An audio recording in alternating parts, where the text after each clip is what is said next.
Тозбаған киімді тастауға болмайды. Қазақ халқында тозбаған киімді тастау жаман ырым деп есептелінеді.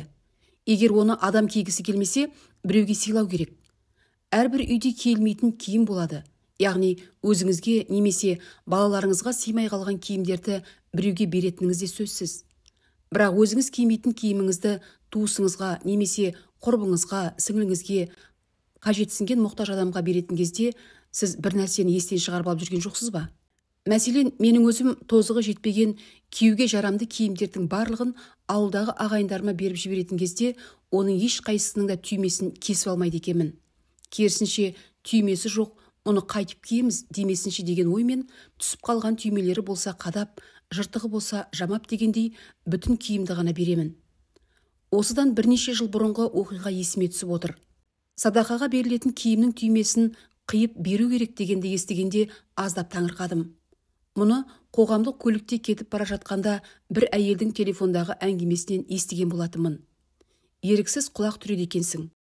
Арғы жағындағы әйел қызы ма, сіңлісі әлде құрбысы ма білмеймін, бірақ бота сол сөмкеге салып қойған киімдеріңді шығарда барлығының түймесін кесіп ал. Содан кейін ғана тарата берсең болады. Өйткені ырымы сондай деді. Неліктен екен деп себебін білуге асыққанымен өзінен тікелей сұрауға ыңғайсыздандым.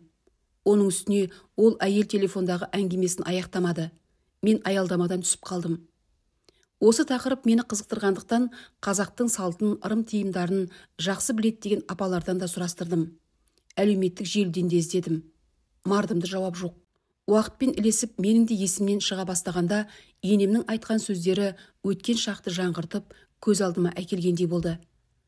Қонаққа келген енеме ауылдағы немерелеріңіз киіп тастасын. Қоқысқа тастауға обалсынам.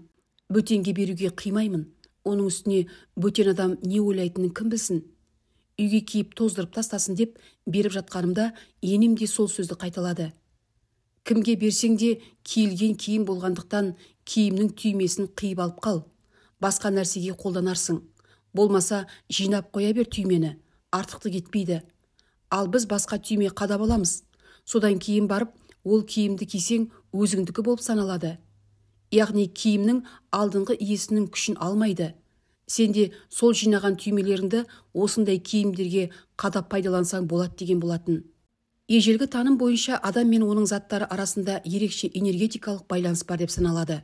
Сондықтан ескі киімнің бұрынғы иесінен қалған жақсы жаман энергия екі адамның арасындағы байланысты үзуі үшін түймесін үзіп алатын ырым қалыптасқан екен. Әрине үйдегі ескі құс-құсын таратып беріп, жолым ашылсын, ескінің орнын жаңа алмастырсын деп ырымдап жататындар да көптеп кездеседі. Бірақ адамдар киген киімін бұрындары кім көрінгенге бере бермеген. Көбіне жақын адамдарына берген. Өйткені ол туысқанына жамандық ойламайды деп санаған. Сол секілді тек қайтыс болған адамның киімін ғана таратқан. Бұл енді қазақтың сеніміндегі, ұстанымындағы дүние болғандықтан, қазірдің өзінде де қайтыс болған адамның киімін жасы үлкен болса, сол кісінің жасын берсін деп ырымдайды. Көбінесе өзінің бала-шағасы кигенімен бөтен адамға жаңа киімді теберік деп ұсынып жатады.